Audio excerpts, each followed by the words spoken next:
beim Theaterstadel Ihr Peter und Gerda Steiner.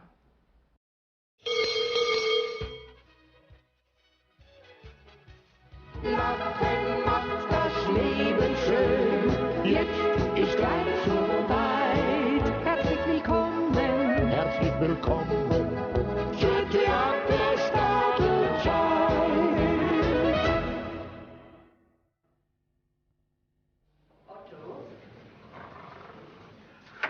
Otto! Otto! Wo ist er denn schon wieder? Otto! Ich kann es nicht fassen. Er schläft. Otto, wie kannst du schlafen, wenn ich so entsetzlich leide? Verdammt, Otto, jetzt mach mal deine Augen auf, wenn ich mit dir rede. Ah, ja, was ist denn los, ha? Sag einmal, kann man nicht in Ruhe mal seinen Börsenkurs lesen, ha? Börsenkurs, dass ich nicht kichere. Du hast ja geschnarcht, dass man meinen möchte, du möchtest den ganzen Amazonas abholzen. Amazonas. Was meinst? Amazonas heißt das Gebüsch, das ich abgeholzt haben soll, meine liebe Otti. Nenn mich nicht immer Otti, Otto. Du weißt, das kann ich ums Verrecken nicht erwarten. Mein Name ist Ottilie Caroline. Darauf lege ich gesteigerten Wert. Wie wir unseren Imbisswagen noch gehabt haben und unsere Kunden kalte Würstel und warmes Bier verkauft haben. Was? Na, umgekehrt natürlich. Da warst du mit dem Namen Otti sehr zufrieden. Die Zeiten haben sich eben geändert, ne? Ja. Diese Leute, die früher auf uns herabgeschaut haben, die sind heute stolz, auf einen unserer großen Partien eingeladen zu werden. Party. Was sagst du? Partys, weißt du. Künstler und Politiker gehen bei uns ein und aus. Vergiss das nicht, Otto. So können wir uns auf was einbilden drauf. Geh her doch auf. Ja, zu was kommen denn die Künstler? Die wollen sie mal richtig Sack fressen, ne? Die Politiker, die kommen wegen Spenden, die sie abstauben. Komm, bleib auf dem Boden. Wer so hoch hinaus will, der fällt auf Pappen, meine liebe Otte. Ne? Und ich bilde mir auf das Geld nichts ein, was wir geerbt haben, ne? Obwohl ich da wirklich einen Grund dazu hätte. Ne? Also da kannst du auch nichts dafür, dass dein Onkel gestorben ist und dir alles vermacht hat. Na, das nicht. Aber wenn wir unseren Imbisswagen noch gehabt haben, da war's doch ganz anders. Mei, war's da schön. Da hab ich mich gemütlich auf mein Sofa hingelegt, ne? Mit meinem alten Graffi, was ich angehabt hab, ne? Und heute muss ich mich in einen Smoking hineinquetschen, ne? Weil irgendein Salak auf eine Party gibt, bei der wir unbedingt dabei sein müssen, ne? Früher haben wir einen Schweinsbraten mit Knödeln gefressen und heute frisst man Chateaubriand, Cordon Bleu. Ich weiß nicht einmal, wie man schreibt, aber fressen muss ich.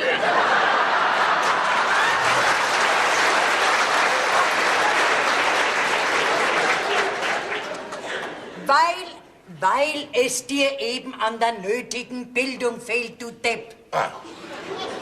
Aber du hast es, gell? Dein Vater war Straßenbahnritzenreiniger. Und deine Mutter war Abortfrau am Stachus. Aber selbstständig. Ja, drum war's eben so scheiß freundlich. Otto, vergiss eines nicht. Was?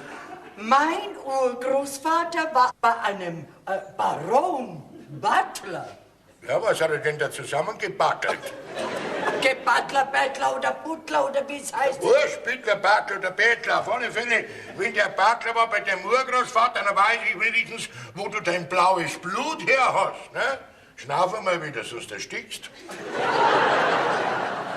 Otto, jetzt lern endlich einmal Fremdsprachen, du Depp, mit dir kennt man sich gar nicht aus.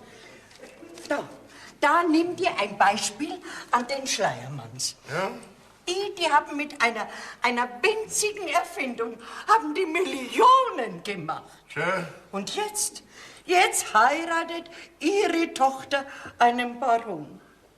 Stell dir vor, einen richtigen Baron.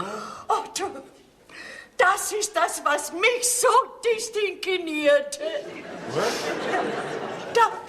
Da, Lies, da wirst du deine Batzlang raustreiben. Ne?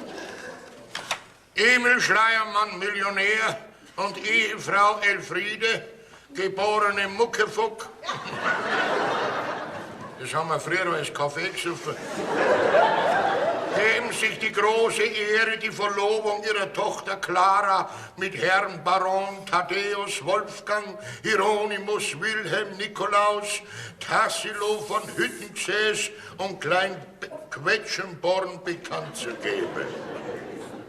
Bis der bei der Trauung seinen Namen geschrieben hat, da weiß es Mittagessen gehalten. Ja, mehr fällt dir dazu nicht ein? Was soll mir da noch einfallen? Zum Beispiel, dass die mit ihren lumpigen Millionchen für ihre Tochter einen Baron kriegen und mir nicht einmal einen Normalsterblichen. Ah, was? Meine Betty? Bettina Dorothea. Ja. Guten Morgen beieinander. Bettel, guten Morgen. Irgendwann, die heißt Bettina Dorothea. Ah, was? Für mich bleibt sie die Betty. Basta. Außerdem ist sie noch viel zu jung, die kann ruhig noch ein paar Jahre warten. Basta. Schutter essen wir morgen. Schon wieder? Und Ottokar, vergiss eines nicht. Bettina Dorothee ist 21 Jahre und mit diesem Alter war ich mit dir schon längst verheiratet. Ja. Und weißt du warum? Weil du mich zwischen einer Schiffschaukel und meiner Bratwurstbuden verführt hast.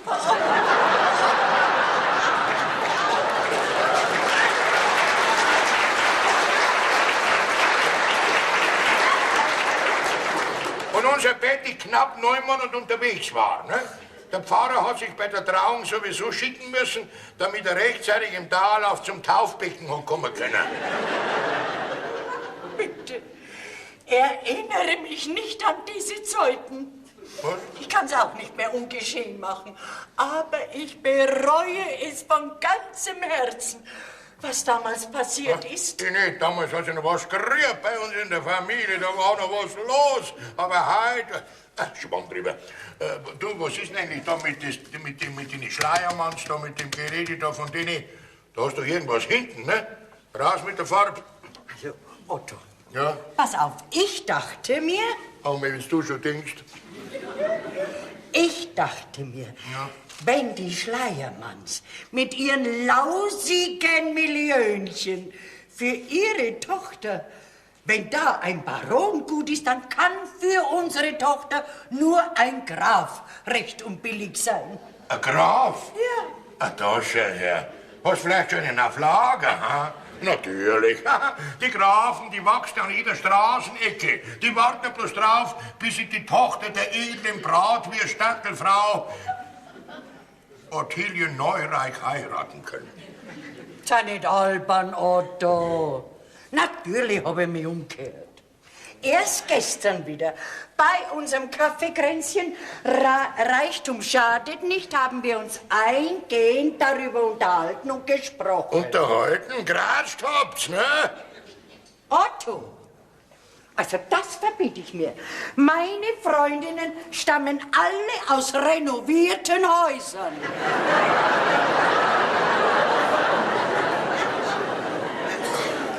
Renommiert hast du. Halt's Maul jetzt, du Trottel. Also Otto, pass auf und merke dir eines für die Zukunft. Ja. Tamen ratschen nicht, Tamen plaudern. Aha. Also, lausche. Ja. Frau Regierungsrat von Hippenstiel kennt eine Baronin von Hopfenstedt. Ja, die war Hopfenzupfer in Trodedau. Die wiederum kennt eine Freifrau von und zu Kringelhops. Ja, und die wieder erfreut sich der Bekanntschaft einer Gräfin Romadur und deren Sohn, der noch ledig ist. Na, was sagst du jetzt? Romadur heißt der? Hoffentlich stinkt der nicht aus.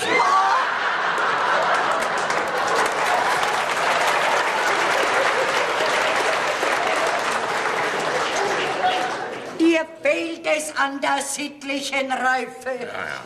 Das ist doch ganz wurscht, wie dieser blöde Graf heißt. Hauptsache, er heiratet unsere Tochter. Na freilich, so schaust du aus. Ich verheirate doch meine Tochter nicht mit einem Käse. Bloß damit du Gräfin Mutter wirst. Na, die schlagst du aus dem Bratwurststantelkopf, gell? Nein, Otto. Otto, es kann ja auch sein, dass die anders heißen. Du weißt genau, ich habe ein bisschen Schwierigkeiten mit diesen ausländischen Namen. Nein, nicht nur mit den Namen, ne? Außerdem heiratet meine Betty mal einen Mann, den sie liebt, und nicht einen, weil er einen schönen Namen hat. Ja, vielleicht verliebt sie sich in ihn. Ja, wir denn, wir sind gar nicht Kind. Aber sie wird ihn kennenlernen. Was? Jawohl. Ich habe den Grafen und deren Mutter für ein paar Tage bei uns eingeladen. Na, was sagt? Was hast du? Sag einmal, spinnst denn du? Du lässt wildfremde Leute zu uns rein? Ja, haben sie die mit Bananen aus dem Urlaub rausgelockt? Otto, sei nicht immer so ordinös. Ich weiß, was ich unserer Familie schuldig bin. Weißt du was? Du hast ein Getriebeschaden, Alter. Aber bitte, von mir aus, ich bin Kummer gewöhnt. Unsere Betty wird wissen, was sie zu tun hat. Wann soll denn das Adelsgesindel bei uns eintreffen? Die Gräfin Romadur, oder wie sie heißen mag, Ja? und ihr hochwohlverbohrter Sohn werden übermorgen bei uns eintreffen. Übermorgen schon? Ja, Du hast nicht nur einen Getriebeschaden, bei dir ist der ganze Motor im Eimer. Die kommen doch daher, die bleiben doch Tag und Nacht bei uns da. Weißt du, was da auf mich zukommt? selbstverständlich weiß ich das, dass du dich auch tagsüber als Gentleman benehmen musst, du Hamid, du Gescherder.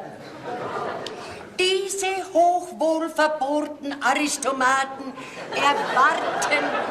erwarten perfekte Umgangsformen von uns. Ja, und die haben wir. Besonders du. Ich gebe mir wenigstens Mühe. Ich weiß, dass ich nicht hundertprozentig perfektioniert bin. Ja, und darum habe ich einen Butler engagiert. Was hast du? Einen Butler engagiert, der uns die nötige Bildung und den letzten Schliff bis übermorgen beibringen wird. Bis übermorgen? Ja. Da braucht er 100 Jahre dazu. Nein, oh nein, Otto. Frau Regierungsrat von Hippenstiel hat ihn mir als sehr warm empfohlen.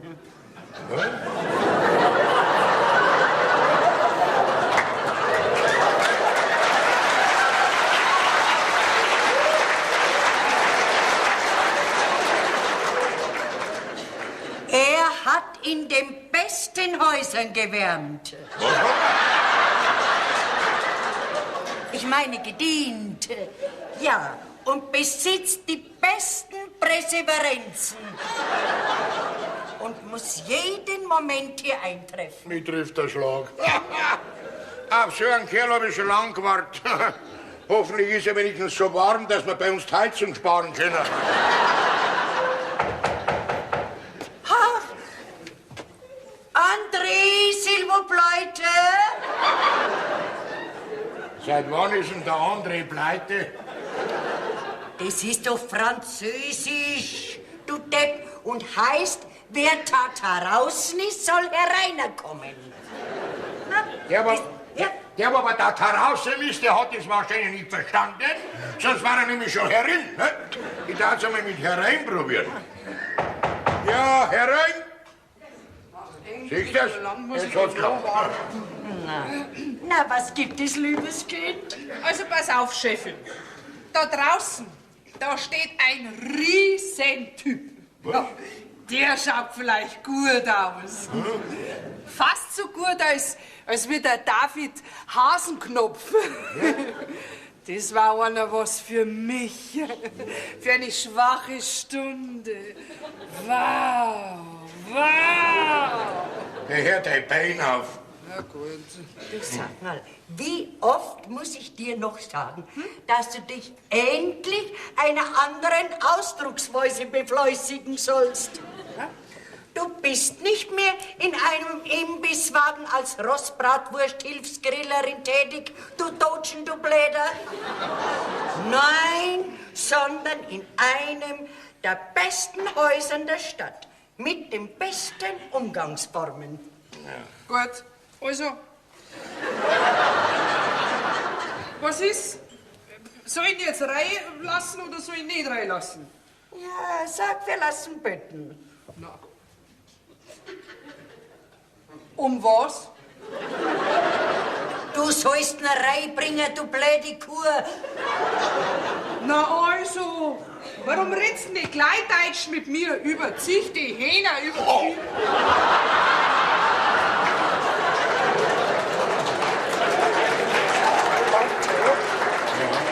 Die fliegt. Nein, das können wir nicht machen. Die war 10 Jahre bei uns im Imbisswagen. Die hat unsere Zwiebel gescheit. Die hat unsere Pommes frites heiß gemacht. Die hat unseren Dreck weggeputzt. Ja. Und wenn ich krank war, dann hat sie mich auch in jeder anderen Beziehung vertreten. Aber die niemals. 2, 3 Mal, glaube ich. Jetzt ist er da. Guten Tag, gnädige Frau. Habe die Ehre, gnädiger Herr. Das ist ein Mann, gell? Ja, es ist gut, Risi. Du kannst dich schleichen. Was kann ich? Schleichen. Hau ab! Ach so, ist klar. Also, servus, Chefin. Vierte Otto. Das ist ein Mann, den wenn ich anschaue, dann kribbelt's mich von oben bis unten. Entschuldigen Sie vielmals, gnädiger Herr. Wie war doch gleich Ihr Allerwertester? Bitte? Name. Ich meine, wie war Ihren allerwertester Name? Jean, gnädige Frau. Ja, Jean. Aber wie war Ihr Name? Nennen Sie mich einfach Jean. So bin ich es von meinen früheren Herrschaften gewohnt. Jean. Otto, hast du gehört? Ja. Der heißt Jean. Ja, hab schon gehört. Wie heißt denn das auf Deutsch? Johann. Johann, aha. Johann, Sie sind bestimmt der Butler, die meine Frau für uns engagiert hat, ne? Ich bin so frei, gnädiger Herr. Darf ich noch untertänigst bemerken, dass ich die beste Butlerschule besucht habe? So? Mein Diplom befähigt mich sogar bei Hofe zu dienen. Nein, bei uns braucht es im Hof nicht bedienen. Nein, wir essen immer herin, ja. Ja. So. Sagen Sie mal, und mit dieser Auszeichnung, da kommen Sie zu uns? Das heißt man Karriere, junger Mann. Man hat sie mir empfohlen, gnädiger Herr. Ja. Und da ich zufällig frei war, Du Mutter? Ja, da.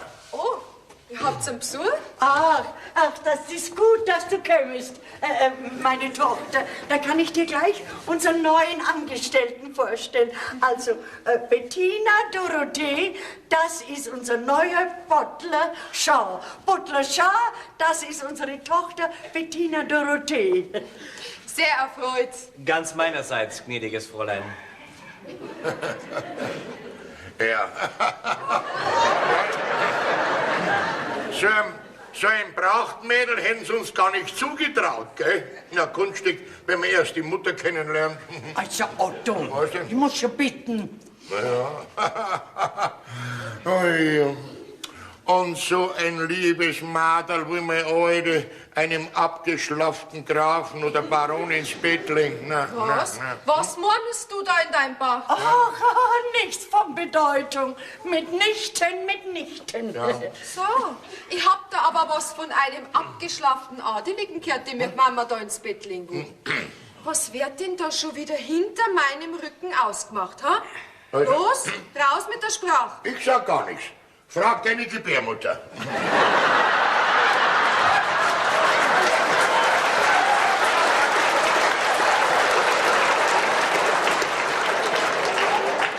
Also, Na, also, muss das jetzt unbedingt in Anwesenheit unseres neuen Angestellten sein? Gnädige Frau können sich voll und ganz auf meine Diskretion verlassen. Ein Butler hat zwar Augen, aber er sieht nichts. Er hat zwar Ohren, aber er hört nichts. Sie sagen schon mal, haben Sie noch mehr so Körperteile, die nicht funktionieren, ha? Na, wär's lustig bei uns. Jetzt darf's nicht ablenken, ihr schwere Nöter. Was? Ich will auf der Stelle wissen, was da los ist. Und das ist mir ganz egal, ob unser neuer Butler das hört oder nicht. Na, ist ja gut, von mir aus, deine Mutter hat für dich einen Grafen auserkoren, weil sie glaubt, sein blaues Blut mit unserem Bratwürstandelblut zu vermischen. Ne? Und sie meint, für sie färbt etwas ab. Was ich natürlich nicht glaube, denn aus einem Nilpferd wird niemals eine Gazelle. Otto!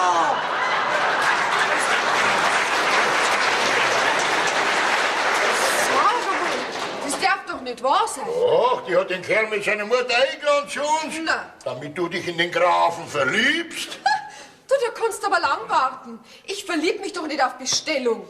Und verkoppeln lasse ich mir von dir schon gleich gar nicht. Wenn ich mich doch zurückziehen darf. Na, Sie bleiben auch da. Meine Frau hat für Sie auch eine Rolle rausgesucht. Sie haben die angenehme Aufgabe, uns in einem Schnellkurs von 2 Tagen in richtige, abgeschliffene Menschen zu machen. Oh nein, also das gehört nicht zu den Pflichten eines Butlers. Sagt mal, ihr spinnt's doch komplett. Ja. Was soll denn dieses Affentheater? Gebt's euch doch so, wie ihr seid. Aber der Graf Romadur, oder wie heißt Der sie kann mal? mir am Buckel runterrutschen, dass das weißt. Sag mal, Mama, meinst du wirklich, ich will Gräfin Romandur werden? Gerade ich, wo ich keinen Käse mag. Entschuldigen Sie, gnädiges Fräulein, wenn ich mich einmische. Aber ich sollte Sie da auf einen kleinen Irrtum aufmerksam machen. Der Graf heißt nicht Romadur, sondern Romandieu. So. Ich selbst stand schon mal in seinen Diensten. Tja. Sie würden gar keine schlechte Partie machen. Er schwimmt sozusagen im Geld. Na, siehst du das, Bettel? Na ja. Mein liebes Kind. Na ja. Na, wenn er in seinem Geld schwimmt, dann schwimmt er wenigstens nicht nach meinem. Das ist mir ganz egal. Mich interessiert weder der Graf noch sein Geld. Aber Na, Kind, kommt ja um rüber. Gottes Willen, schau ihn dir doch zumindest einmal an. Ja, und dann kann ich doch unmöglich die Einladung retour machen. Nein, die Frau Regierungsrat, die würde ja nie mehr einen Fuß über unsere Schwelle setzen. Das macht doch nichts, dann sind wir die Giftspritzen endlich einmal los. Otto, du bist ein Esel. Frau Regierungsrat von Hippenstiel ist eine sehr, sehr nette Person. Ja? Und übrigens meine beste Freundin. Na ja, gleich und gleich, gesellt sich gern. Ach ja, Männer, unser Herrgott muss einen rabenschwarzen Tag gehabt haben, wie er euch erschufen hat. Ihr seid doch eine Fehlkonstruktion der Natur. Na ja. Aber bis du noch in unserem Imbisswagen gestanden bist, hinter der Theke, da haben die Leute auch nicht gewusst, sollen sie Würstel kaufen oder Eintrittskarten für Geisterbahn. Oh.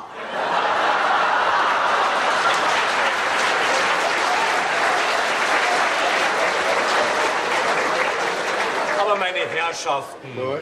das geht natürlich nicht. Was würden denn Graf und Gräfin denken, wenn sie auf diese Art und Weise beschimpfen? Dass das ein ganz geschörter Hamme ist. Oh nein.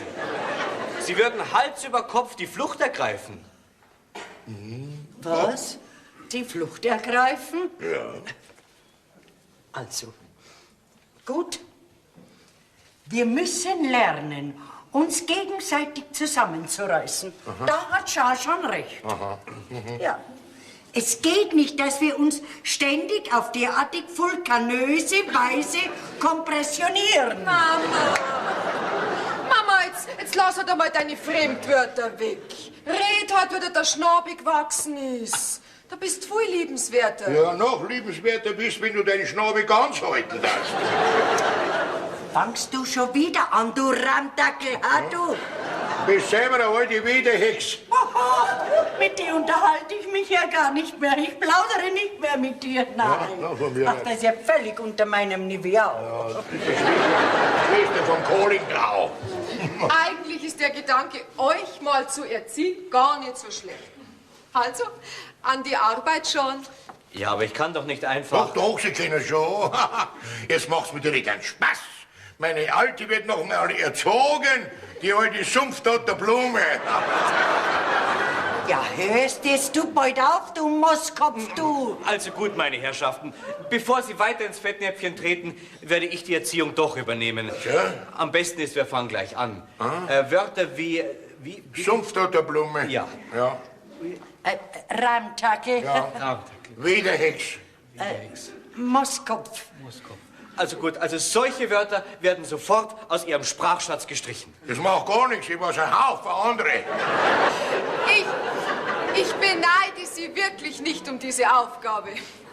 Im Gegenteil, ich bewundere Ihren Mut. Mut, ja. Das hat der Siegfried auch gesagt, wie er das erste Mal den Drachen gesehen hat.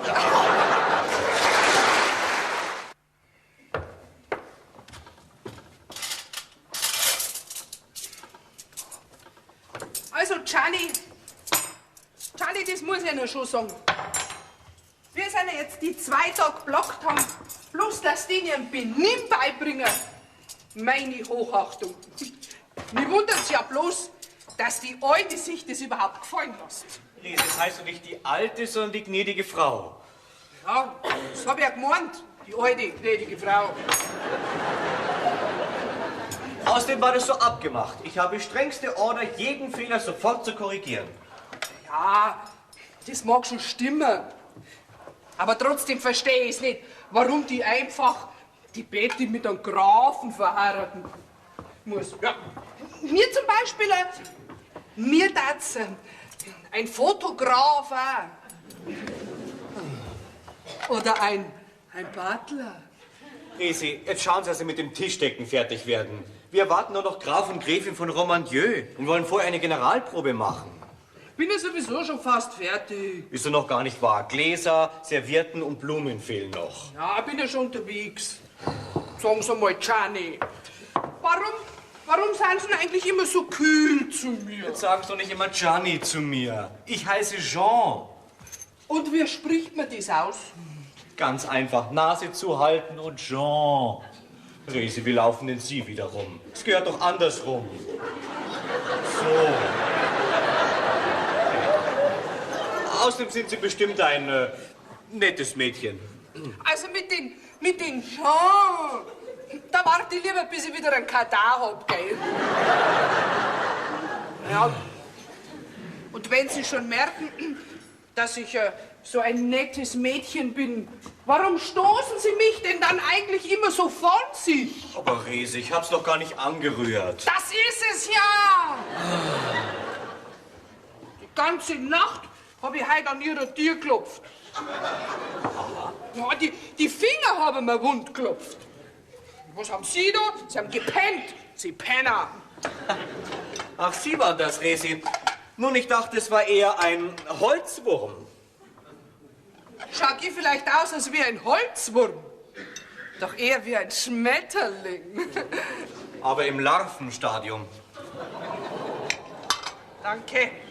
Naja, aber ich kann mir schon vorstellen, warum Sie mich nicht gehört haben. Wahrscheinlich haben Sie ja einen anderen Besuch drin gehabt. Aber Resi, wen denn? Um Himmels Willen, du wirst doch nicht etwa unseren Küchendragoner meinen, unsere Bertha. Es hat mir schon gereicht, dass ich sie vorübergehend zu einer Gräfin hab machen müssen. Aber nur, weil wir sie für die Generalprobe brauchen. Sonst ist die Bertha für mich absolut tabu. Bertha, die habe ich auch gar nicht gemeint. Ja, die ist eher ein Holzwurm. Nein. Ich hab ganz jemand anders gemeint. Resi, du wirst doch die gnädige Frau nicht meinen. Stell dich doch nicht so. Meinst du vielleicht, ich hab das nicht gesehen? Was für schmachtende Blickes du immer der Betty zuschmeißt. Ja, und erst die Blicke, die da wieder zurückfliegen. Die sind auch nicht ohne. Also Resi, Sie haben wirklich eine blühende Fantasie. Da braucht man keine Fantasie, aber sich da blinder. Naja, ist mir natürlich schon klar, warum Sie die Betty bevorzugen. Die hat ja schließlich Geld wie Heu in der Tasche. Und ich hab bloß ein Stroh im Hirn. Geld bedeutet mir absolut nichts, Resi. Okay. Ja, warum reden Sie dann immer so noch wie einer ein verliebter Igel einer Klosettbürsten. Also. Die hat auch nichts anderes als wie... Doch, einen Grafen hat's. Das ist doch noch gar nicht sicher, Resi. Da täuschen sie einer. Ich kenn die Alte, die setzt ihren Willen durch. Und dann schauen sie mit dem Ofenrohr ins Gebirge. Ja, aber dass sie es wissen, dann brauchen sie auch nicht mehr zu mir kommen. Weil ich bin ja schließlich und endlich nicht einfach so ein Ersatzreifen, auf den man einfach so zurückgreifen kann, gell? Also, Resi, sollte dieser Notfall wirklich eintreten, sind Sie bestimmt nicht der Ersatzreifen, der zu meinem Wagentyp passt. Ja, du Halbaff, du Bläder! Also. Sag einmal, was pulst denn du überhaupt ein? Weißt du, was du mich kannst?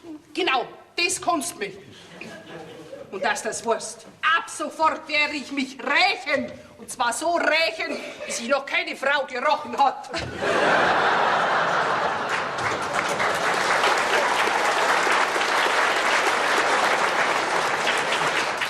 Was hat denn die Resi? Nun, weil dieser Ersatzreifen nicht zu meinem Wagentyp passt. Was? Das versteht's aber nicht, die hat doch gar kein Auto. Das ist auch nicht unbedingt erforderlich, gnädiges Fräulein. Jetzt sagen's halt nicht immer gnädiges Fräulein zu mir. Ich bin die Betty und basta. Aber ich kann so nicht einfach Betty nennen. Ich bin doch nur ein kleiner Angestellter Ihres Vaters. Und Sie werden vielleicht demnächst eine Gräfin sein. Wie könnte ich mir da also erlauben, in einem so vertraulichen Ton zu Ihnen zu sprechen? Das werden Sie mit Sicherheit nie erleben, dass ich die Gräfin Romandieu wäre. Ich mache doch den ganzen Blödsinn nur deshalb mit, damit meine Mutter Ruhe gibt. Und wenn Ihnen der Graf doch gefällt? Na, das geht nicht, weil es halt nicht geht. Ist Ihr Herz schon vergeben? Ja.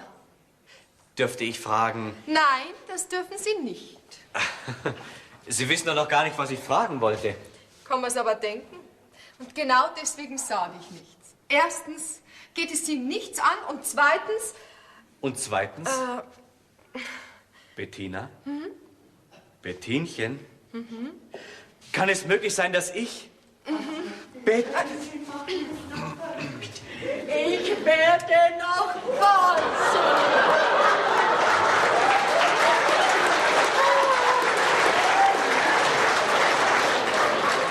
Alles geht herunter und darüber. Der Vater ist in Ohren meckern, weil er seinen Gerold nicht anziehen will. Dann unsere Köchin, die Bertha, der Trampe, der bildet sich doch tatsächlich ein, wirklich Gräfin Romandur zu sein. Na. Ja, sie will ums Verrecken nicht begreifen, dass sie die nur spielen soll. Ja, und sie kocht ums Verrecken kein Mittagessen. Na. Die Resi, der Oberdutsche, steht in der Küche. Was macht sie denn da? Sie kocht. Mahlzeit. Das habe ich auch gesagt. Und ich koche auch. Wo ist er denn schon wieder? Otto! Otto! Entschuldigen Sie, aber es muss mal raus. Ich meine, hinaus Sie. Otto, wo bleibst du denn? Mama, jetzt reg dich halt nicht so auf. Ich reg mich auf, solange ich mag. Da kannst du gar nichts. Sag einmal, was bläst denn schon wieder so? Der alte Hähnermarder, ha? Ist ja noch nicht angezogen. Ja, machen wir mal den Kragen zu, ne? Ich? Ja, Freunde, so sehe ich mein Pulli wieder hoch. Au! Nix, Pulli, kommt gar nicht in Frage. Pulli, du ziehst dieses Hemde an. So, friss weniger, dann passt der Rass immer, ne?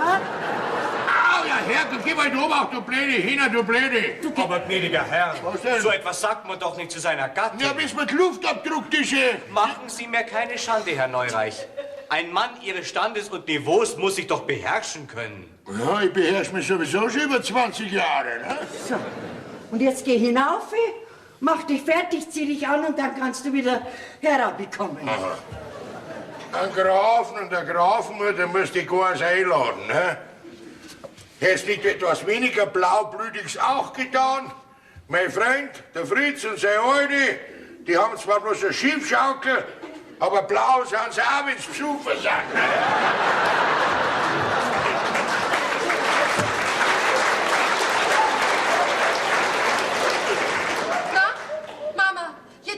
das einmal, was du uns eingebrockt hast mit deinem Schmarrn. Das hätte ja wirklich nicht sein müssen, oder? Du, und übrigens, diesen Grafen heirate ich sowieso nicht. Ja, das wollen wir erst mal abwarten, ja? Ha!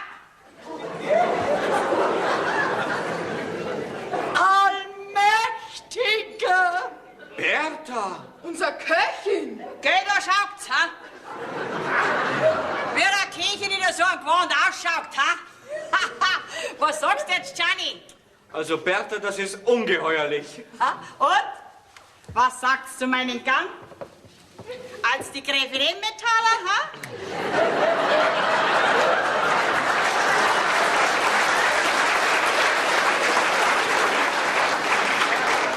Bertha, die heißt Romandieu.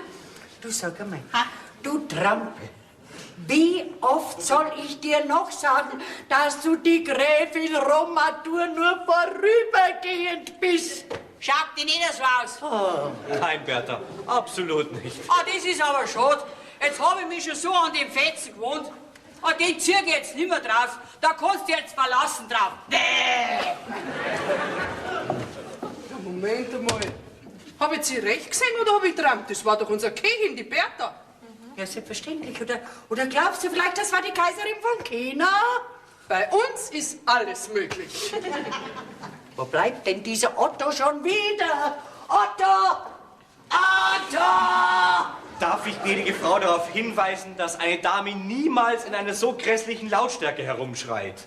Ja, aber sonst hört er mich doch nicht, dieser Sorfensieder. Bitte? Dieser Säufensieder hört mich sonst nicht. Ja. Ich glaube, der hat Tomaten am Ohr, ja. Otto! Otto! Ja, ich bin schon da, Bläres, guter Bläres. Geh weiter, sei so gut und machen wir mal die Schlaufen da, komm. Ja, freilich, gehört. Ja. Sag mir, wann gibt's eigentlich was zum Essen über den furchtbaren Hunger? Ja, es geht jetzt doch nicht, die Bertha ist noch nicht da. Wieso ist die Bertha nicht da? Die weiß doch ganz genau, dass wir um dieselbe Zeit immer essen. Noch Ja? eine Aufregung, da kommt sie doch schon. So, Oh da Gott. bin ich. Ja, wie schaut denn der Küchenbolzen aus, ha? Ihr werdet doch hoffentlich nicht auf mich gewartet haben. Du, wenn du bald auf deinen Hintern sitzt, mein Lieber, dann kriegst du von mir die rote Karte und einen Elfmeter. Aber Herr Neireich, was für einen Ton erlauben Sie sich der Gräfin Gorgonzola gegenüber? Sag einmal, hast du giftige Schwammerl gefressen, ha? Aber meine Herrschaften, so kommen wir doch nicht weiter. Lassen Sie uns endlich zur Generalprobe schreiten, die Zeit drängt. Und bitte, bitte benehmen Sie sich so, wie ich es in den vergangenen Tagen verzweifelt versucht habe, Ihnen beizubringen. Ja. Dürfte ich Sie also bitten, den Speisesaal noch einmal zu verlassen? Ja, Wir üben jetzt den Einzug. ein Einzug. Ich selbst werde die Rolle des Grafen Romandieu übernehmen. Und Sie, Fräulein Resi, rufen uns mit einem Gongschlag herein. Ja, Bitte, meine Herrschaften. weißt du, der Einzug. Und ich hab keine Fahne nicht. Ja,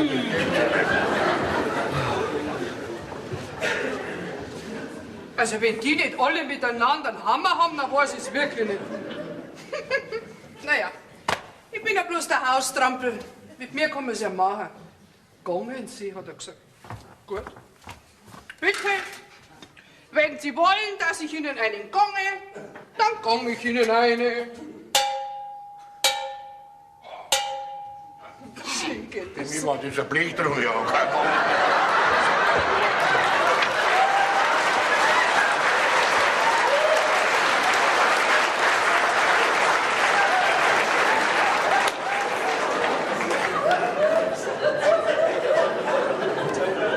Was ist, warum sitzt euch denn nicht nieder? Aber gnädiger Herr, man setzt sich doch erst, wenn die Damen Platz genommen haben. So, wo sind denn da Damen? Ja, also noch, das sind vielleicht blöde Sitten, das sag ich.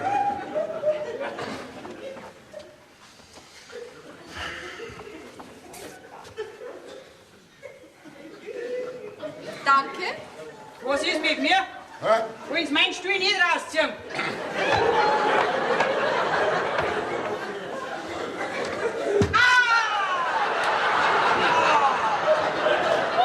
Hanni! Selber eine blöde Kuh. Also, was ist jetzt mit dem Essen? Soll ich jetzt servieren oder soll ich nicht servieren? Ja, wieso bist du noch nicht fort? Warum? Was gibt's denn überhaupt zum Essen halt? Erbsensuppen. So. Ja, freilich, die Bertha hat ja keine Zeit mehr gehabt zum Kochen. Sie muss ja die Frau Gräfin spulen. Na ja, gut, eine Erbsensuppe ist ja auch was Feins. Hast du die selber gemacht, Resi? Ja, selber heiß gemacht. In der Bixen. Ja, jetzt weiß ich bloß nicht, soll ich gleich die Bixen reinbringen oder soll ich sie in der Schüssel? Sag mal, hast du einen Vogel, ja? Seit wann fressen die mir aus der Bixen, ha? Nein, es war halt einfacher gewesen. Gut, tu das halt in der Schüssel, oder? Ist ja Ja, schon bitten, mein Lieber. Aber gnädiger Herr, das geht natürlich nicht. Was geht Sie nicht? können doch hier nicht einfach Zeitung lesen. Ja, was soll denn da, bis die Suppen kommt? Konversation mit Ihrer Tischdame. Konfirmation mit der da. Konversation. Die versteht ja bloß mit Hälfte, die versteht ja mit Bahnhof. Du, dann... Du hast du auch schon Hunger, ha? Blär doch nicht so, du Hornochs! Ich muss ja. Diesen Ton brauche ich mir als Gräfin nicht gefallen zu lassen. Ja, gut. Lass mal Buckel runter. Ach, wer littet da jetzt? Ich weiß es nicht, wer littet. Es hat gelitten, ich komm gleich wieder, gell? Gelitten hat's. Wer könnte das sein, ha? Das hast doch ich nicht. Ich habe nicht gelitten. So, jetzt sind's da. Wer? Wer ist Ja, da? wer? Der Herr Graf und seine gräfliche Mutter, die Frau Camembert. Also das sag ich euch. Bei der ist aber das Verfalldatum auch schon abgelaufen.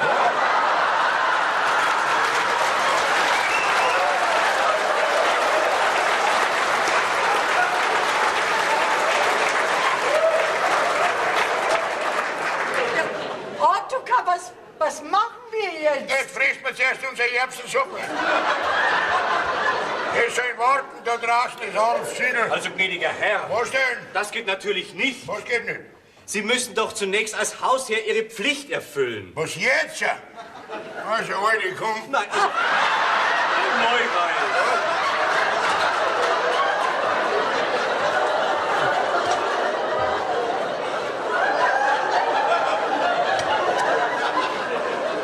Und ich werde, so wie es meine Pflicht als Butler erfordert, die Herrschaften begrüßen und sie dann zu Ihnen ins Zimmer geleiten. Na, geleiten Sie ein bisschen schneller. Ich hab einen Kohldampf. Sonst frische Bertha zusammen. Also die Bertha, die muss natürlich jetzt wieder in ihr Kich. Ist ja die echte Gräfin jetzt da. Komm, Bertha, Ja, marsch. also die geht Ab, in den Kich. geh in Ja, den Kich. freilich, das kannst du denken. Eine Gräfin lässt sich doch nicht so einfach ein Kiech auszuschicken. Also, Bertha, Ja? seit wann sprichst du mir gegenüber widrige Worte? Ha? Seitdem ich die Gräfin Limburger bin. Was? Gnädige Frau, lassen Sie sie doch einfach da. Freilich bleibe ich da. Mir kommt da nämlich eine gute Idee. Erzählen Sie Ihrem Besuch doch einfach, Bertha wäre eine reiche Erbtante. Wo steht da? Ja, eine gewisse Baronin von Rosenhorst. Na, ich bin überzeugt, Graf und Gräfin werden zutiefst beeindruckt sein, wenn sie adelige Verwandtschaft vorweisen können. Ja, tatsächlich. Ja, Prim, das ist ja eine riesige Idee. Also schau, Sie sind ein Prachtkerl. Dank, Papi. Selbstverständlich ist er real. Bertha, du darfst da bleiben. Jawohl. Und bist ab sofort unsere Erbtante von Hosenrost. Rosenhorst, gnädige Frau. Ich bin aber nicht von Rosenhorst, ich bin von Niederbayern. Bertha, jetzt reiß dich mal zusammen, Sie sind doch nicht dumm. Ja, die schon. So, jetzt reicht's mir aber. Was denn? Ich mach da nimmer mit. Empfangt ihr euren Grafen samt dieser Käsmutter und sagt's von mir aus auch, dass die Bertha eure Erbtante ist. Aber ich gehe in ein Hotel. Um Gottes Sagst mir noch deine Zimmernummer, gell? Also Bettina Dorothea, das kannst du doch nicht machen. Die hochherrschaftlichen Herrschaften kommen doch nur zwängs dir. Ja, was glaubst denn du, wie die Lädchen abhängen lassen, wenn du nicht Tata bist, ha? Das ist doch mir egal. Erfindet halt irgendeine Ausrede. Sagt's halt einfach, die Resi bin ich. Hä? Ja, wenn die Bertha eure Erbtante sein kann, dann kann die Resi auch eure Tochter sein. Auf eine Lüge mehr oder weniger kommt's jetzt wirklich nicht mehr um. Der Gedanke ist nicht einmal so schlecht. Ottokar, er ist furchtbar. Aber warum denn? Die Betty heiratet den Grafen sowieso nicht. Dann schieben wir ihm einfach die Resi drunter.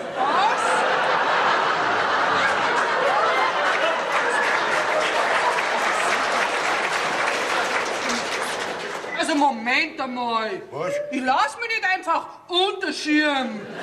Wie du kann man trapfen. Resi, Hä? 1000 Mark. Ich bin nicht zu kaufen. Für keine Summe, Otto. Resi, 5000. 5? Das ist viel zu wenig. Sag 20 und du darfst Töchterlein sagen. 15, einverstanden? Jawohl, Papi! Ah, Ottokar, das du hast kannst den Pappen, mein Wille geschehe. Mein Bruder. Ah, das gibt eine schöne Gaudi. Gell? Das kann ich mir eigentlich gar nicht entgehen lassen. Wisst ihr was? Ich bleib wieder da. Was trägt der noch Ja, da? und ab heute bin ich die Resi. Ja. Otto, Was? das überlebe ich nicht. Komm, versprich mir nicht immer solche Sachen. Entschuldigen Sie, wenn ich mich jetzt einmische. Na, ja, Aber nicht, jetzt ja. dürfen wir die gräflichen Herrschaften unmöglich länger warten lassen. Tja, ja, na, ist gut. Na, Zars rein. Und jetzt war ja verschwindet das Kleidertauschen. gut. Jawohl. Jetzt macht mir die Sache erst einen richtigen Spaß. Mein Lieber, jetzt zwingt mich mein Gast hinterher auch nicht mehr. Ich könnte vor Scham in den Erdboden versinken. Soll ich jetzt Baden holen? Wenn das Republik wird, Was? dann bin ich für alle Zeiten erledigt. Ach was, die sind doch nur zu uns gekommen, weil wir ein Geld haben. Vorher hat sie doch keine Sau sehen lassen. Jetzt hab jetzt mal sie Kummer. Was? Also noch, lass rein. Aufstehen, meine Herrschaften. Was bin ich? Was? Aufstehen. Aufstehen. Ihre Durchlaucht, Adele Gräfin von Romandieu, aufstehen. Ja, gut. Und zu Witzighausen Der und du dran seine bist. Erlaucht Hugo Graf von Romandieu.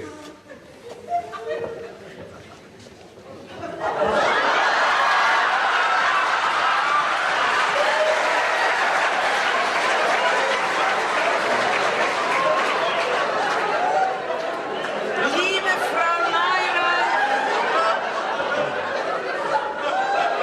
ich freue mich, Sie persönlich kennenzulernen. Ich habe schon so viel von Ihnen gehört. Ich konnte es kaum erwarten, Ihnen persönlich die Hand zu reichen. Und das ist sicher die entzückende kleine Betty. Ja. Werte Frau Gräfin, ein kleiner Irrtum bezüglich der Personen. Genau, ich bin nämlich gar nicht die Frau Neureich. Nein, ich bin die Erbtante, die Gräfin Baronin von wo bin ich her? Rosenhorst. Richtig, von Rosenheim. Von Rom. Das da drüben ist Frau Neureich. Du, oder hat sich bei dir auch was geändert? Halt, Pappen. Nix. Wie bitte? Als Päppchen. Ja. Ich bitte tausendmal um Entschuldigung, es ist mir äußerst peinlich. Ja. Liebe Frau Neureich, Ja. nehmen Sie doch bitte Platz. Oh, danke schön. Nieder. Danke schön. Danke.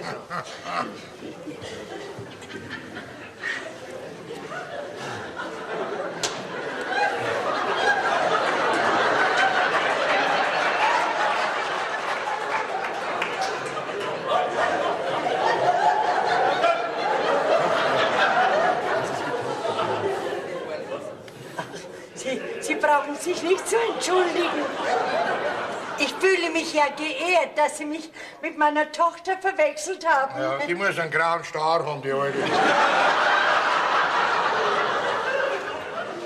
Mami, wo ist denn die Betty? Du hast mir doch versprochen, dass die mit mir Schwarzer Peter spielt. Mami.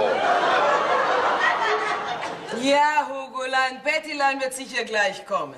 Außerdem weißt du gar nicht, ob die kleine Betty überhaupt Schwarzer Peter mit dir spielen will, mein Kleiner. Mami, du hast es aber versprochen, Mami. Du hast es versprochen.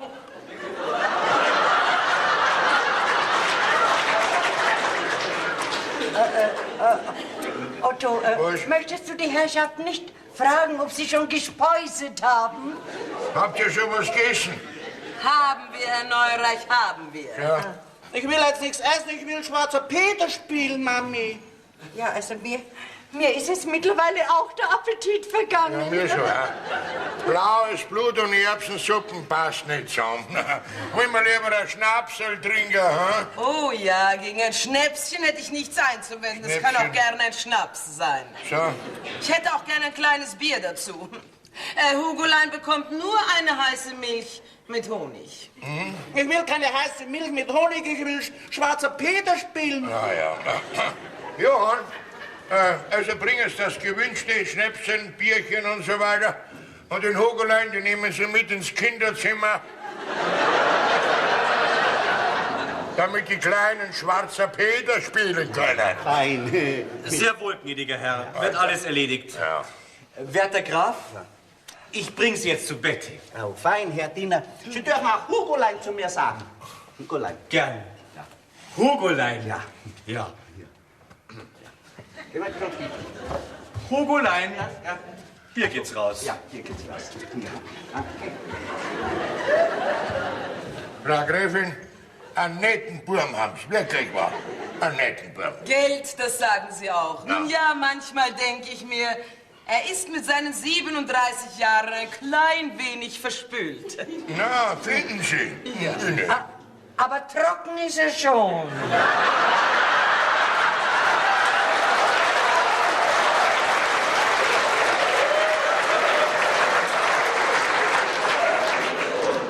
Aber ich bitte Sie, bereits seit seinem 18. Lebensjahr. Alter Taus! So früh schon. Ich hoffe, Ihre Betty auch. Die Betty, die hat mit 20 schon laufen können. Wie, so früh schon läufig? Ja, was?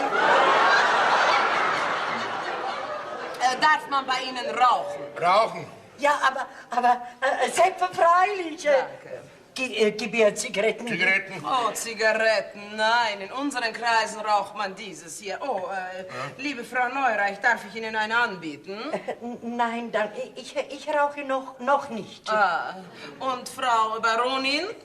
Ich rauche aber keinen guten. Aber ich frage, nein, ich mag nicht.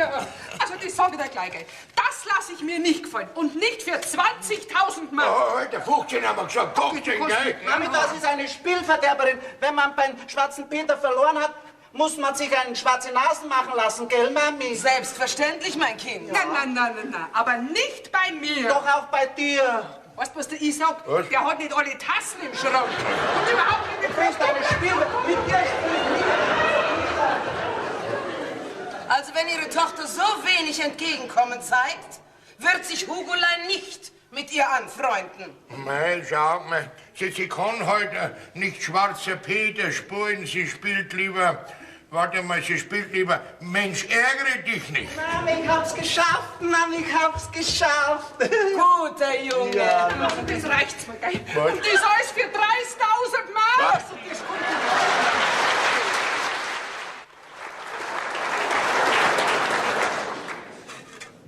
Du musst jetzt eine Karte ziehen bei mir. Ja. Gewonnen, ich hab schon wieder gewonnen. Jetzt musst du ein Pünktchen machen lassen. Ja, na mal zu. Also der Picasso, das war ja ein Stümper gegen die. Ja. Plups. Oh ja, gut.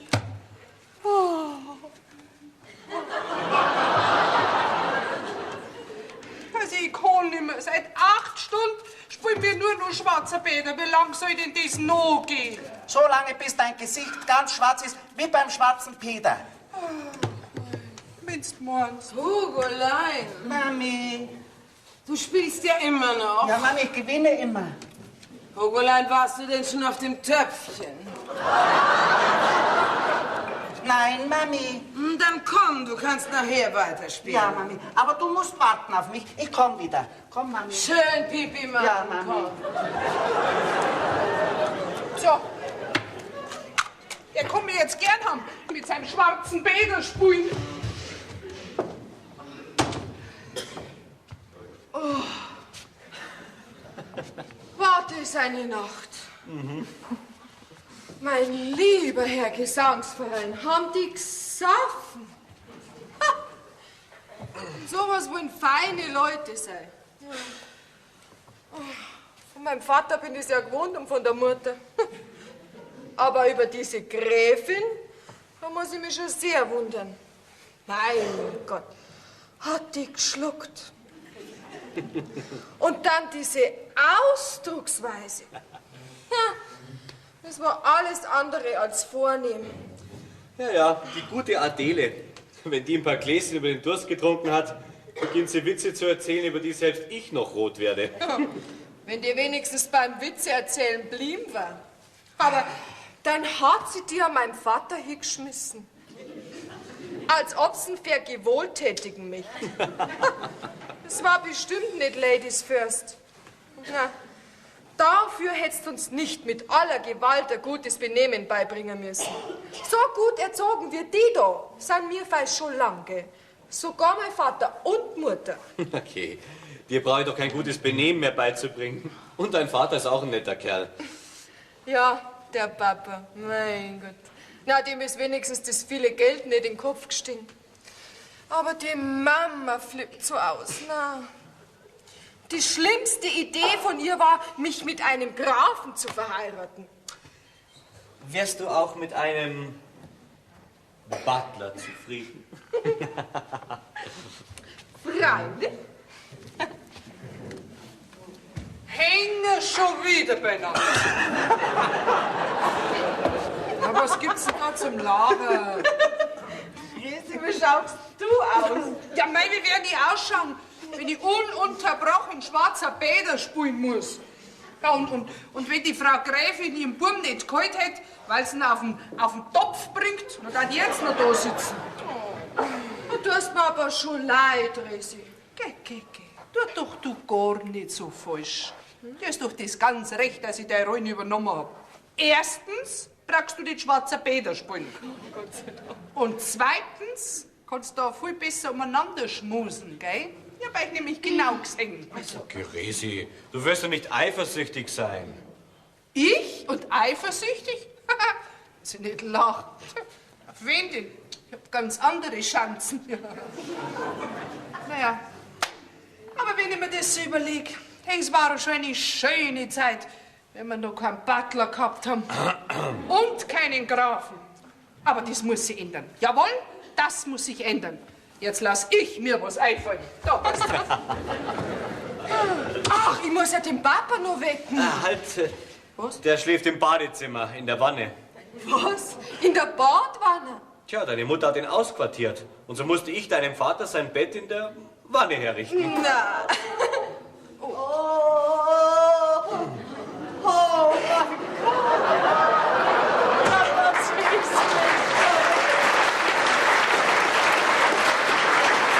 Wer macht denn hier so einen Lärm? Es gibt ja noch Leute, die schlafen wollen. Oh. Mama, was hast du denn? Ich hab Makrone. Oh. Magrine. Es schafft halt einen Schädel mehr, habe ich, dass ich mal mehr zu reizen im Kopf. Oh. Gnädige Frau, darf ich Ihnen eine Schmerztablette holen? Also nach meinen Kopfschmerzen brauche ich ja eine ganze Kopfweh-Schmerzen-Tablettenfabrik. Oh. Ich glaube, ein guter Kaffee hilft dir auch. Ja, Kind. Sei so gut und geh in die Kaffeefabrik und hol mir eine Tasse. Oh. Ja, man sollte halt nicht mehr trinken, als mit Gewalt reingeht. Also so viel habe ich auch nicht gesoffen. Hm? Nein, da hat mir jemand was in mein Getränk hineingetutet. Jawohl, damit ich nicht sehe, wie sich dein Vater und die Gräfin Adele benehmen. Oh. So. Die Flaschen noch hast du dir aber deine Kopfschmerzen schon schön selber angesoffen. Ja, der Jean und ich haben die ganze Nacht die Flaschen anschleppen müssen. Ehrlich? Ehrlich. So, und jetzt hole ich dir deinen Kaffee. Und ich hol die Tablette. Oh. Was mach ich denn?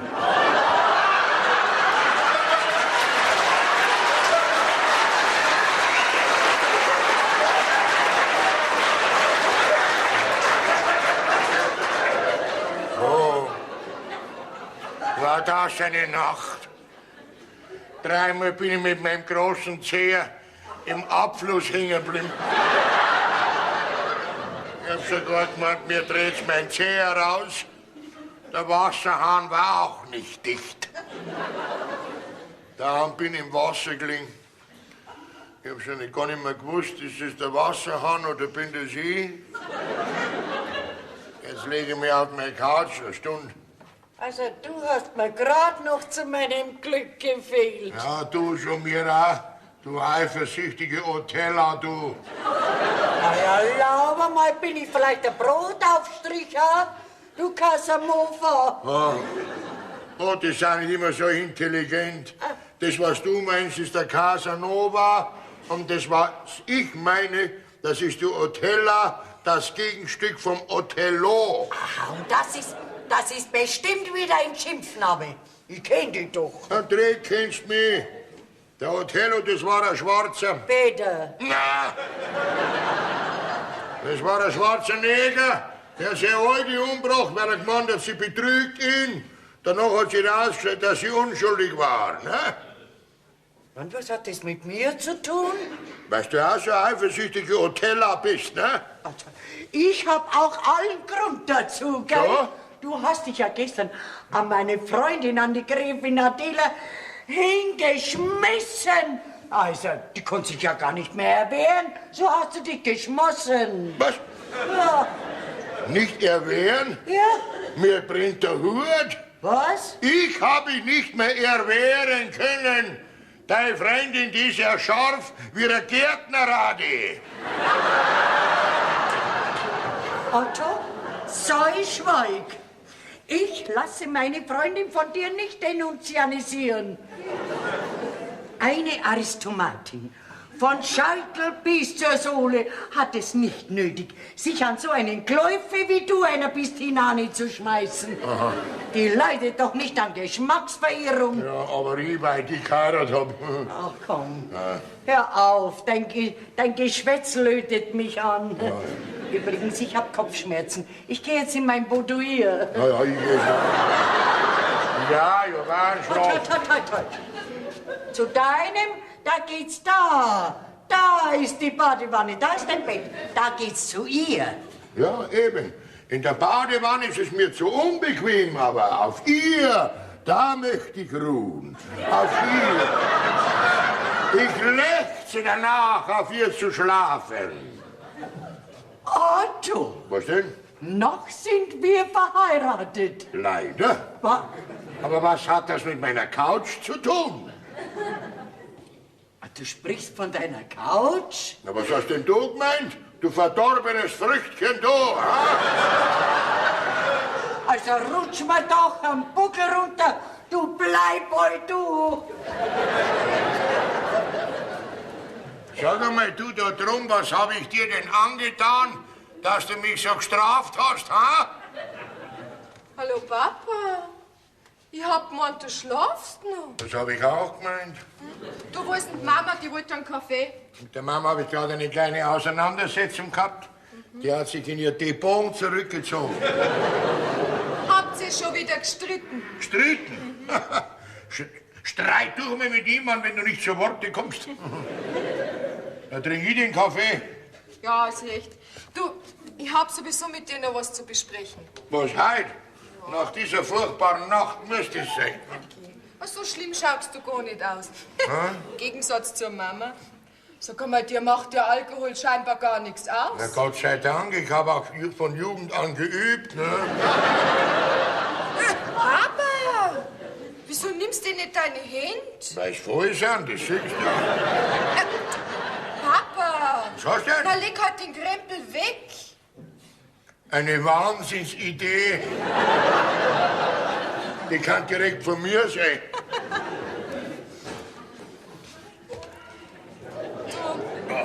Papa, Ja. ich hab mich verliebt.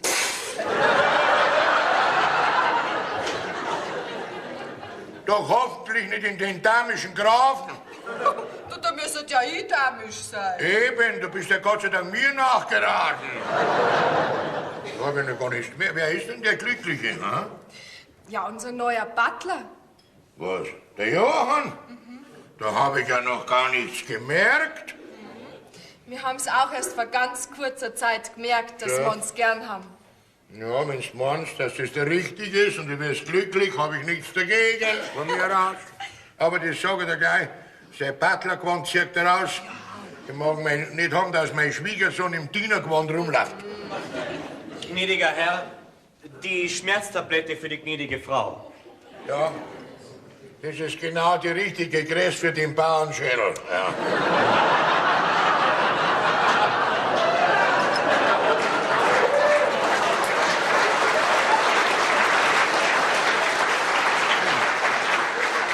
Aber ich glaube, Johann, da musst du die ganze Schachtel bringen. Die braucht sie bestimmt, wenn sie erfährt, dass ihre Tochter kein Grafen, sondern den Butler des Hauses heiratet.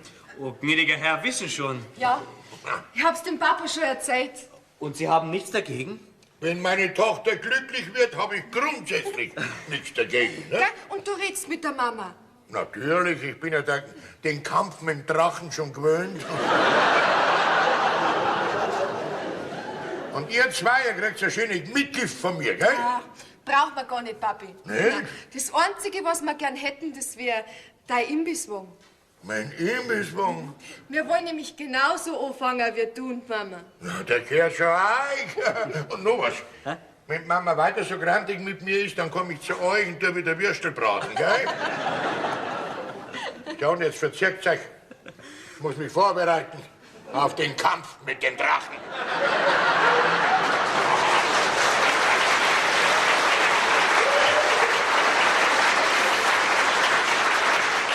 Dankeschön, Schwiegerpapa, gell? Ja. Kim, Betty, geh mal. Ja.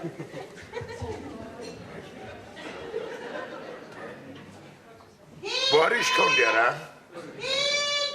Was ist denn jetzt schon wieder los?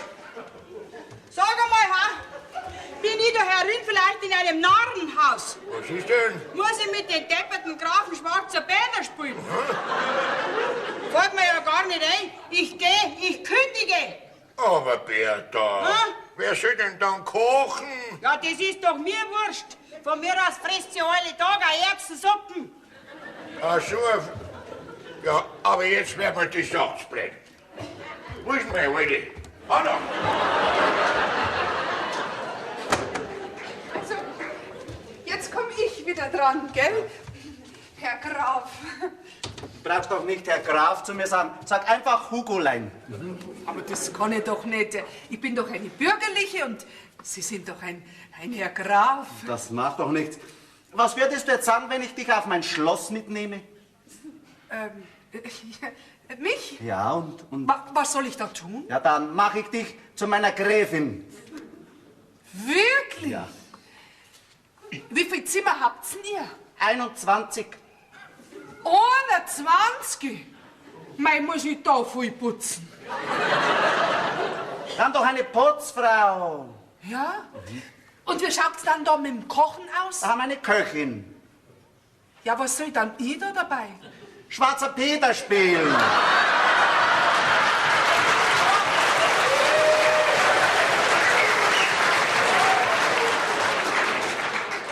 Tag und Nacht. In der Nacht auch? Freilich. Also, da weiß ich mir schon was Besseres in der Nacht. Ja, was denn? Also, wenn's das jetzt noch nicht weißt, dann weißt du es nie. Sag einmal, habt ihr vielleicht auch einen jungen Gärtner bei euch am Schloss? Freilich. 2 junge Gärtner. 2? Dann fahr ich mit.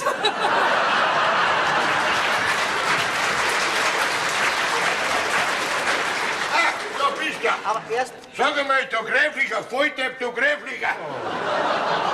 Du sagst uns, dass du aus mein Haus kommst, sonst wäre ich grantig, gell?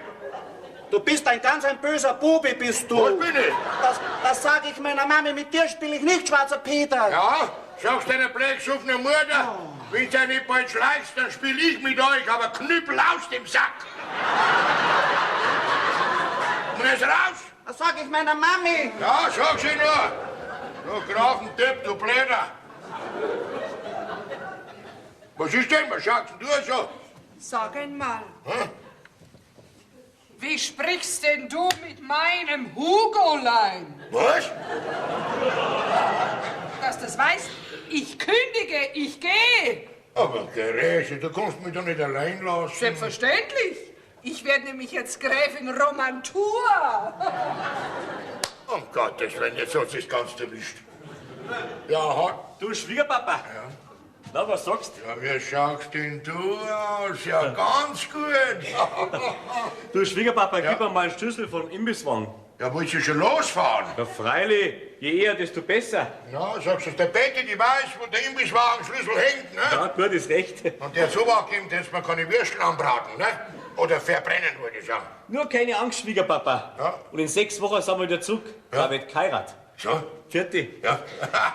Herrgott, der Bub kann direkt von mir sein. Mei, wie ich so alt war wie der. Was war ich da für ein Draufgänger? Bis auf einmal, da war ich bald draufgegangen.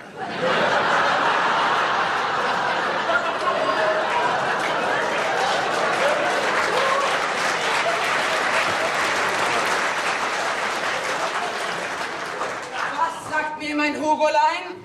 Du wirfst uns raus? Das ist keine Grafenfamilie, das ist eine Kaminkehrer-Dynastie.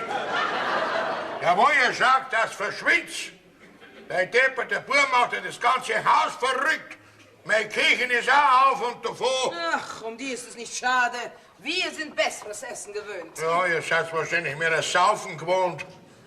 Mit so einem Bürgerlichen unterhalte ich mich doch gar nicht länger. Mami, ich möchte nach Hause. Ja, mein Herzbubi, gleich fahren wir.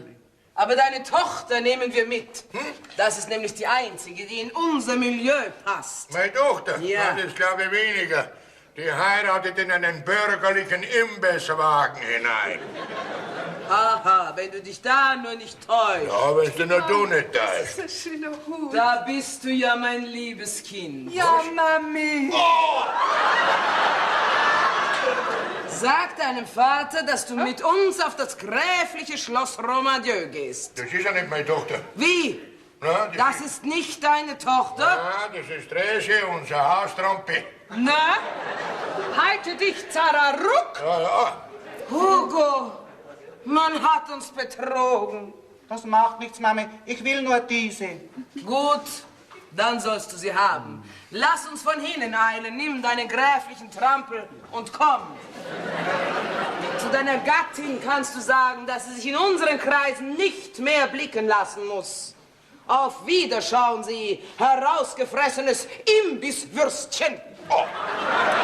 Ja. Pommes frites. Ketchup.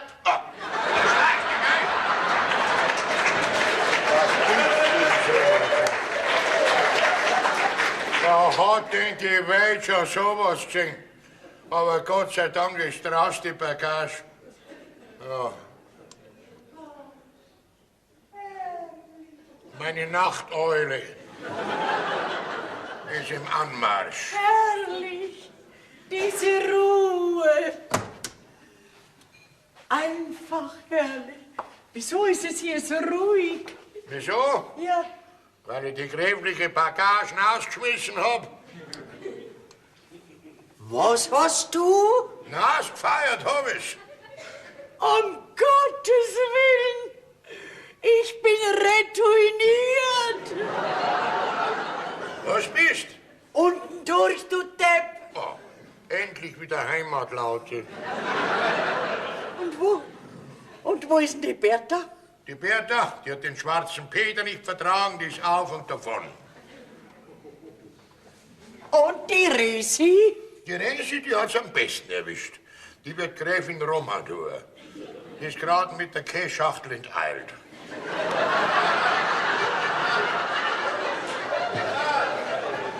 Was wird die Gräfin... Mich trifft der Schlag. Was? Gräfin Roman. Und wo ist unser armes Kind? Unser armes Kind? Ja. Ist mit ihrem Zukünftigen in unserem Imbisswagen unterwegs und verkauft Würstel. Was verkauft die? Würstel. Ich höre immer Würstel. Ich hab auch Würstel gesagt.